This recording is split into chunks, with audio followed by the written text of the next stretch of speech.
পুরো সপ্তাহের ব্যস্ততার মাঝখানে আমরা একে অপরের সাথে সময় কাটাতে একদমই পারছিলাম না। তাই জন্য আমরা শনিবার রোববার আমাকে টাইম নিয়ে নিই যে এই দিনকে কোনো রকম কোনো কাজ থাকবে না, কারণ কি আমরা শুধু ঘুরতে যাব। আর এই শনিবার করে ম্যাক্সিমাম দিন ব্যস্তই থাকি, আর রোববার দিন একটু বেরিয়ে যাই কোথাও ঘুরতে। আর এই রোববার দিন আমরা নিয়ে নিয়েছিলাম রংটংয়ের উদ্দেশ্যে। এবার রংটংটা হ্যাঁ শিলিগুড়িবাসীর কাছে একদম ওয়েল নোন একটা জায়গা, খুব কাছের একটা জায়গা। আর সবথেকে বলতে রংটং পার করে একটা অন্য জায়গায় যাবো, সেটাও তোমাদেরকে অবশ্যই ভিডিওর লাস্টে দেখতে পারবে। আর এখানে দেখো জাস্ট ভিডিও করতে করতে চোখে পড়লো যে টয় ট্রেনটা যাচ্ছে। আর এই একটা দৃশ্য না যতবার দেখে প্রায় মোটামুটি আমি 70 টাইমসের উপরে দেখে নিয়েছি, প্রায় 100 টাইমসের কাছাকাছি। তাও না এই জায়গাটার না একটা আলাদাই একটা আলাদাই ভালোবাসা এই জিনিসটার প্রতি। তো যাই হোক, ভিডিওটা দেখো একদম লাস্ট অবধি। তো ফাইনালি তোমরা দেখে বুঝে গেছো আমরা কোথায় আসছি। অলরেডি তোমরা যখন শুকনার রাস্তাটা দেখলে অলরেডি তোমরা বুঝে গেছো আমরা যেতে পারি কোথায়। অবশ্যই আমাদের ফেভারিট শিলিগুড়িবাসীর ফেভারিট জায়গা হচ্ছে রংটং। তো আজকে রংটংয়ের দিদির দোকানে খেতে যাচ্ছি না, আজকে যাচ্ছি হচ্ছে একটু উপরের দিকে যাবো। তো রংটংয়ের একবার তোমার ভিউটা, এই যে রংটং থেকে উপরে উঠে চুনাবাট্টি বলে একটা জায়গা আছে, ওখান থেকে জাস্ট ভিউটা দেখো একবার। জাস্ট দেখো ভিউটা, অসাধারণ ভিউ, অসাধারণ ভিউ, অসাধারণ ভিউ। এই যে এখান থেকে ভিউটা জাস্ট দুর্দান্ত। টোটালটা একদম একদম মেঘে কুয়াশায় ঢাকা, আর আস্তে আস্তে আস্তে বৃষ্টিও পেলাম ওদিকটা রংটংয়ের দিকে। আর এই যে কল্প কেমন লাগছে? ভালো লাগছে? কল্প আজকে একটু কি, এই যে আমার বাইকটা আনছি এই কারণে, হয় অনেক কাজ থাকে আর একটু সানডে মানডেতে একটু ঘুরতে যাওয়ার থাকে। তো ফাইনালি হচ্ছে এখন আবার এখান থেকে আমরা একটু রওনা দিচ্ছি অন্য একটু জায়গায় যাওয়ার জন্য। কোথায় যাচ্ছি সেটা অবশ্যই ভিডিওতে দেখবে। আর ভিডিওতে আরও চমক আসবে ভাই। বাইক লিটারালি প্রচুর বাইক যাচ্ছে। আর এই যে কল্প এখানে অলরেডি হেলমেট পরে নিচ্ছে, আমিও হেলমেট পরবো এখন। বাইক চালাবা কি বলো? তো যাই হোক, এখন আমরা যাই আমাদের নেক্সট ডেস্টিনেশনে।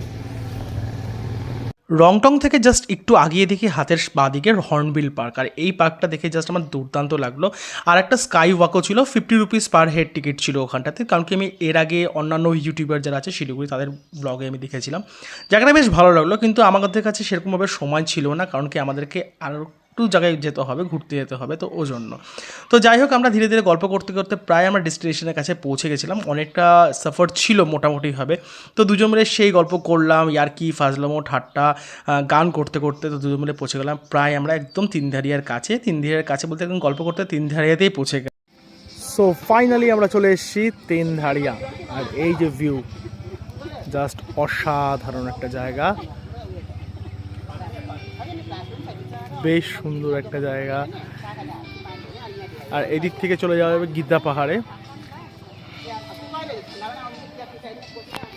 সো ফাইনালি আমরা চলে আসলাম তিনধারিয়াতে। একবার তিনধারিয়াতে এসে দেখো ভাই, শিলিগুড়িবাসী একদম অনেকবার এসছে। তো আমরা রায়গঞ্জ বা আমার মালদা টালদা যারা বন্ধু বান্ধব আছে, তারা যে শিলিগুড়ি কোনো সময় আসা করে রংটং হয়ে তিনধারিয়া এসো, দুর্দান্ত জায়গা। একবার দেখাও এদিকটা একবার দেখাও। আর একবার ওই যে এখান থেকে জাস্ট একবার এই ভিউটা দেখাও, জাস্ট প্রেমে পড়ে যাবে বস, প্রেমে পড়ে যাবে। আর হঠাৎ করে চোখ পড়লো এই ছোট্ট একটা পাখির দিকে। বিশ্বাস করো, পাখিটা একদম পিওর ডার্ক ব্লু, আর কি সুন্দর লেজটা নাড়াচ্ছিল, দুর্দান্ত দেখতে পাখিটা। আর এই তিনধারিয়া ভিউ পয়েন্টটা কল্পর প্রথমবার আসার, আমার মোটামুটি প্রায় 5 থেকে 6 বার আসা হয়ে গেছে, কারণ কি অশ্বনীতে আমাকে প্রচুর বার নিয়ে এসেছে। আর সবথেকে বড় কথা, শিলিগুড়ির আশেপাশে যত ওদের ট্যুরিস্ট স্পট আছে সব কিছু আমাকে অশ্বনীতা প্রচুর একদম পুঙ্খানুপুঙ্খভাবে ঘুরিয়েছে, প্রচুর বলতে প্রচুর।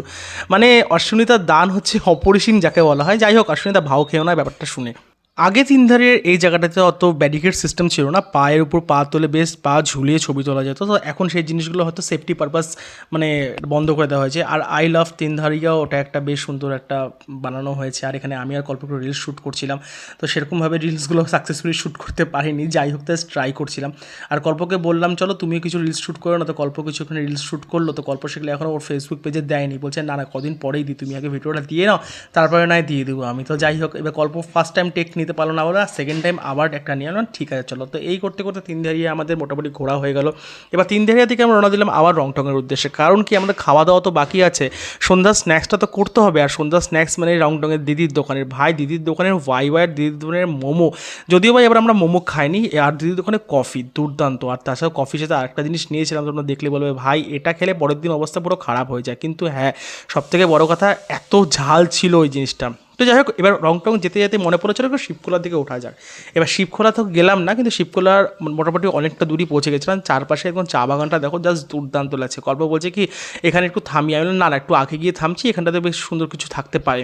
তো জাস্ট যেতে যেতে দেখছিলাম চারিপাশে জাস্ট চা বাগানের চা বাগান, আর একদম রাস্তাটা পুরো একদম খাড়া রাস্তা যাকে বলা হয়। যারা নিউ বাইক চালিয়ে আসে বা স্কুটি চালিয়ে আসে তাদের জন্য একটু অসুবিধা, যদিও বা আমি এটাকে অনেকবার এসেছি। এদিকে আমি আর সনিদা, তারপরে আমার ভাই বরকা, আমরা তিনজন, তারপরে ছোটকা, বিশাল, সবাইকে নিয়ে একবার এসেছিলাম। একবার তো মানে পুলিশ কেস খেতে খেতে বেঁচেছিলাম, মানে যাই হোক পুলিশ চেনা জানা ছিল তখন। জাস্ট শিলিগুড়িতে প্রথম ডাবল হেলমেটের ব্যাপার হয়েছিল, তো সেই জিনিসগুলো এখন আর মানে সেই সমস্ত সেফটি নিয়ে পুরোপুরি আসি, ডাবল হেলমেট, গাড়ির পেপার সব কিছু। কারণ কি এখন সামনে ভোট, আর একদম রাস্তায় কোনায় কোনায় পুলিশ আর চেকিং, মানে বিশ্বাস করবো না, মিনিমাম 5 থেকে 7 বার করে চেকিং হচ্ছে, এতবার চেকিং হয়। তো ওই আর কি। তো আশেপাশে প্রচুর লোকজন দেখলাম, তো হঠাৎ করে যেতে যেতে মনে পড়লো যে চলো শিবখোলা চলেই যাওয়া যায়। পরে হলেন যে না, প্রায় মোটামুটি 4টার উপর বেজে গেছে, এখন শিবখোলা গেলে নামতে নামতে অনেকটা সন্ধ্যাও হয়ে যেতে পারে, আর শুকনার দিকটাতে বেশ হাতিপাতি বেরোয়। তো গল্প বললেন না, এই রিস্ক তো আমি আজকে নেবই না, শিবখোলা অন্য একদিন। তো জাস্ট ওই রাস্তাটা জাস্ট টার্ন নিলাম, টার্ন নিতে দেখলাম প্রচুর লোকজনের ভিড়। তো হঠাৎ করে দেখলাম যে এখানে নতুন একটা ভিউ পয়েন্ট হয়েছে, কি শেপুধারা বা সামথিং একটা ভিউ পয়েন্টের নাম। তো উচ্চারণটা বেশ আমি কারণ করতে পারলাম না, মনে পড়ছে না জায়গাটার নাম কি। বাট জায়গাটা দেখে ভালো লাগলো যে এই জায়গাটা আগে কোনোদিনও এই জায়গাটা আমি দেখিনি যে হচ্ছে এরকমভাবে টুরিস্ট স্পট হিসেবে যেটা তৈরি হয়েছে। তিনধারিয়া থেকে এখন চলে আসলাম সে ধুয়া বা সামথিং, মানে রংটং থেকে শিবখোলা যাওয়ার রাস্তা একটা নতুন টুরিস্ট স্পট হয়েছে। তো এটা আমি কোনোদিন আগে দেখিনি, মানে আমার চোখে পড়েনি। তো এবার দেখছি মোটামুটি ভালো একটা জায়গা, বেশ ভালো রকম লোকজন আছে এখানটাতে, অনেক লোকজন আছে, বেশ সুন্দর জায়গাটা।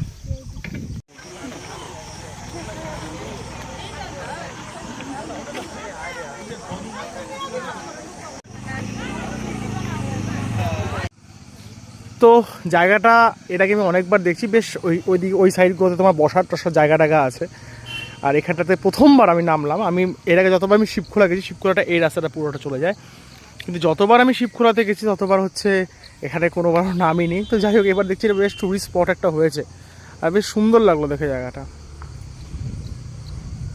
তারপর এই জায়গা থেকে চলে আসলাম অবশ্যই দিদির দোকান। রংটংয়ে দিদির দোকান যাবো না এটা তো কখনোই হতে পারে না। আর দিদির দোকানে কফি ভাই 30 টাকা করে কফি নেয়, বাস দুর্দান্ত। আর তার সাথে ঝাল ঝাল পাঁপড়টা, মানে আলুর পাঁপড়টা, যেটা তোমাকে বললাম যে পরের দিন অবস্থা খারাপও হতে পারে, কিন্তু এত টেস্টি লাগে খেতে, কিন্তু প্রচণ্ড রং মশলা ইউজ করা হয় এখানটাতে। তো যাই হোক, তার সাথে ছিল Y Y, egg Y Y, যেটা গল্প বলছিল খাবো না কিন্তু আলটিমেটলি ওটা খেয়ে নিল। যাই হোক, ওই আর কি। তো এখানে দেখতে পাচ্ছিলাম একটা ময়ূর বেশ ডান্স করছিল, কিন্তু পরে আর ভিডিওটা করতে পারলাম না। জাস্ট কিছুক্ষণ পরে বৃষ্টি চলে আসবে দেখলাম, তো আমরা ওখান থেকে বেরিয়ে পড়লাম, বেশিক্ষণ থাকা গেল না। তো এখানে আমি আর গল্প আবার বেরিয়ে পড়লাম শিলিগুড়ির উদ্দেশ্যে। বেশ 3-4 ঘন্টা একটা ট্রিপ ছিল, বেশ ভালো লাগলো। আর সবথেকে বড় কথা, দুজন মিলে এভাবে ঘুরতে বেরিয়ে একটা আলাদাই মজা, আলাদাই মজা বলতে আলাদাই মজা। আমার তো দুর্দান্ত লাগে, যদিও বা গল্প একটু ভয় পায় যে আমি ঠিকঠাক করে গাড়ি চালাতে পারবো কি না, আমি যেতে পারবো কি না, যদি মাঝখানে রাস্তায় লেপার্ড বা হাতিপাতি বেরিয়ে যায়। কারণ কি জঙ্গলি বাবা তো অনেকবার হাতি তাড়া খেয়েছি, আর অনেকবার আমার বাইকে স্ক্র্যাচ এসছে, সেটা সবাই জানো তোমরা। এই যে এখন ভিডিওতে গল্প পিছনে বসে আছে, পিছনে বসে বসে জাস্ট আমাকে ভিডিওতে প্রচুর হেল্প করছে। তো ভিডিওটা কেমন লাগলো অবশ্যই কমেন্ট করে জানাও। Thank you for